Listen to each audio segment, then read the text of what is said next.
Welcome to InfoHazard, and if you're a previous viewer, welcome back to InfoHazard. I adopted this calming tone because my news this week is very distressing, so I figured maybe a calm tone would make it go down easier.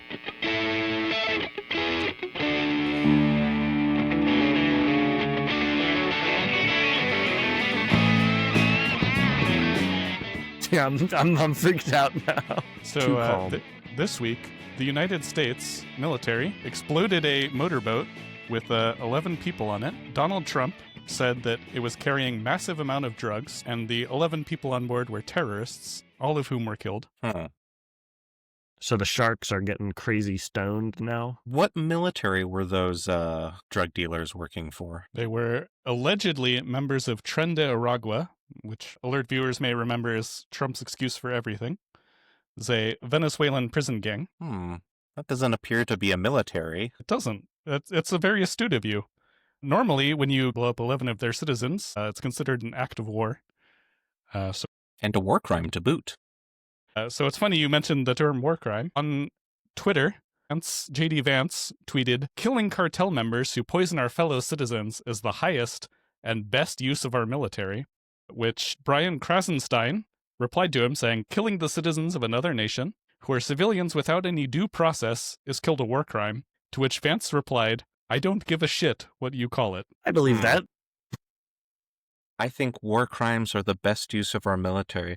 Is Trump maybe concerned about his Nobel Peace Prize running, if that's what his vice president is saying, that the best use of our military is war crimes? I mean, you'd think it I would. think he maybe should be concerned. Maybe Narendra Modi will withdraw his nomination for Trump for the prize this year. Is this worse than anything that Obama did? It depends on your, how you rate human lives, right? Like Obama did tons of drone striking. He also killed a U.S. citizen without trial. So if you're like a U.S. supremacist, a nationalist or whatever, right, then what Obama did would be worse because he killed U.S. citizens, whereas Trump is just killing like some brown guys, over in the Pacific Ocean. Right. But I mean, I guess the point is like for a decade, for some time now, American presidents have been using the military to kill terrorists, and we just kind of have to take their word for it, as far as I know, right? I mean, is there some process to validate some, like, whatever, after the fact due process? Now that you mention it, there is. It's called the judicial system. We have trials and all sorts of fancy bells and whistles to make sure that we're getting things right. No, but I mean, like, after the fact, like, so when they drone strike some people who they call terrorists in Yemen or something, does that go to the court system after the fact? I don't think it usually does. So the administration did say they conducted a legal review and it was all above board.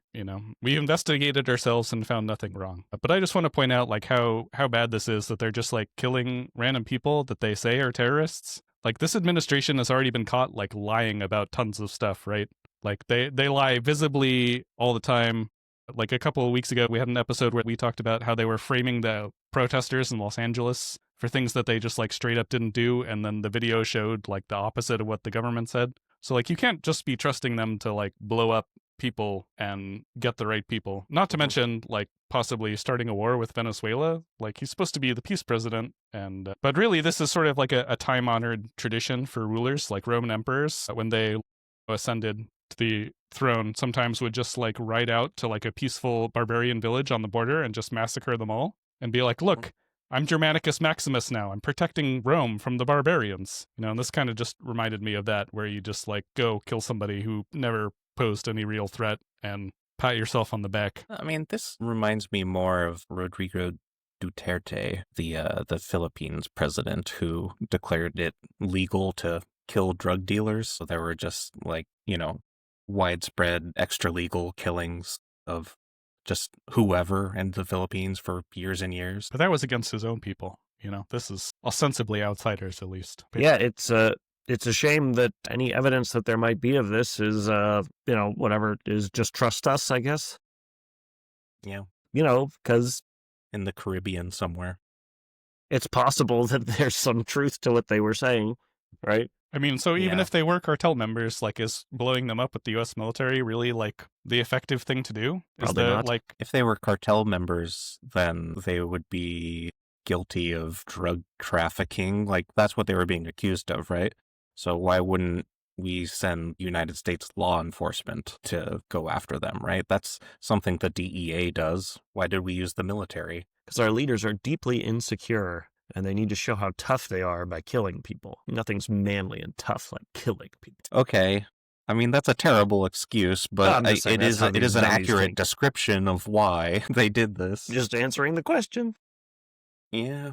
Because they're dumb and insecure. Their fathers didn't love them, so they don't know how to be real men.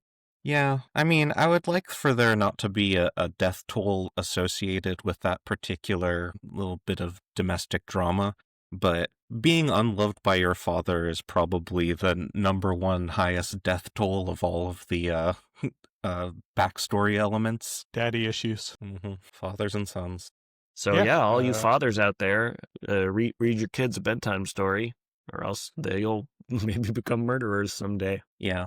Behind the plot of every 90s movie, there's like an alternate universe version of that where they grow up to be like a Central American dictator. It's like, I don't know. Like which 90s Fucking- movies are you talking about? This is Doubtfire. Yeah. I would believe that Macaulay Culkin's character in Home Alone could become a South American dictator. Did you know Home Alone was Gerald Ford's favorite movie?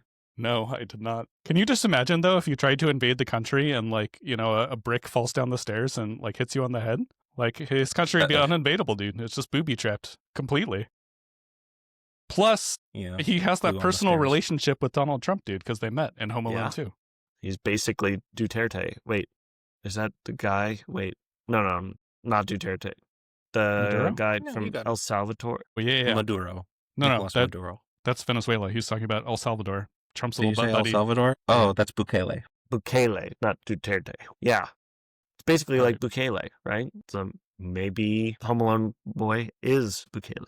So since we're now talking about Home Alone, it's time to end it. I did want to point out one funny thing that I saw, which was, the Sackler family started the opioid epidemic in the United States, basically single-handedly. And there are rich billionaires in the United States living high off their crimes. And, that would be a much better place to direct your blame about America's drug problem than 11 random guys in a boat.